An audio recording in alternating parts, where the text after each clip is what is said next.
Chapter 31. Terms and Conditions. Reggie Birmingham had faced down jury panels, hostile witnesses, and rogue prosecutors with the cool precision of a man who thrived on pressure. But nothing, not a single damn thing, could prepare him for the way his heart did that stupid lurch when Rita Teasdale walked into the courthouse lobby like she owned the place. He saw her before she saw him. At least he hoped that was the case. She was dressed sharp, as always, in a tailored navy suit that hugged her in all the right places, her heels clicking like a metronome of intent across the polished marble floor. She carried her case file like it was an extension of her body, like the law was in her bones. God help whoever the unlucky bastard was who sat at the defense table. Reggie adjusted his tie and tried to remember that he was a grown man with a job to do, and not some schoolboy with a crush. One night. That's all it had been. A release of tension after a day in court that had stretched them both to the edge. It was bound to happen eventually. The electricity between them had been crackling for years.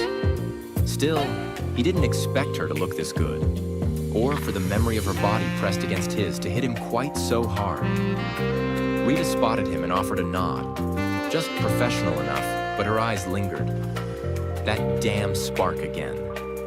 She walked over, her expression unreadable. Reggie. Rita. Awkward silence stretched between them for a beat too long. So, she said finally, we pretending nothing happened, or... Reggie chuckled, running a hand over his jaw. I was kinda hoping we could negotiate terms. She tilted her head, amused. You trying to lawyer your way out of feelings?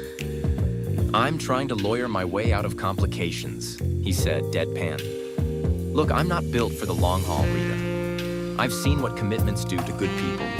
Marriages, relationships, they twist into obligations, and obligations turn into anchors. I like us the way we are. Sharp, unpredictable, focused. And the other night didn't ruin that. I don't want it to. Rita folded her arms. So what? You want a friends with benefits clause? Reggie gave a half smile.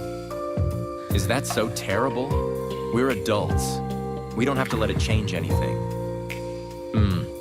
She looked at him for a long moment, and Reggie could practically hear the wheels turning in that sharp mind of hers. He braced himself. You ever notice, she said slowly, how you only talk about relationships like they're death sentences? Experience, he said. Observation. And what about chemistry? She asked. What if this thing between us makes us better? You ever think about that? I do, he said honestly. That's what scares me. You make me better in court. I see angles with you that I don't see alone. If we mess this up, if we mess us up, we could lose all of that. I can't afford to lose it. Not now. Rita took a breath, then stepped closer. So, let's not mess it up. Meaning? Meaning, we keep it simple, she said. No labels, no drama. You get your friends with benefits. I get my courtroom partner with the good suits and the even better hands. Reggie smirked. You saying I'm good with my hands? I'm saying you've got potential, she said, smiling slyly. But if you start ducking calls or forgetting how to argue emotion, this arrangement gets terminated. Fast. Reggie laughed. Deal.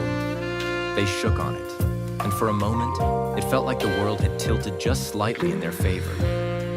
As they walked toward their respective courtrooms, Reggie felt lighter, sharper, more alive. Maybe it was dangerous. Maybe it was temporary. But for now, they were on the same page. And in law, and in love, that was half the battle.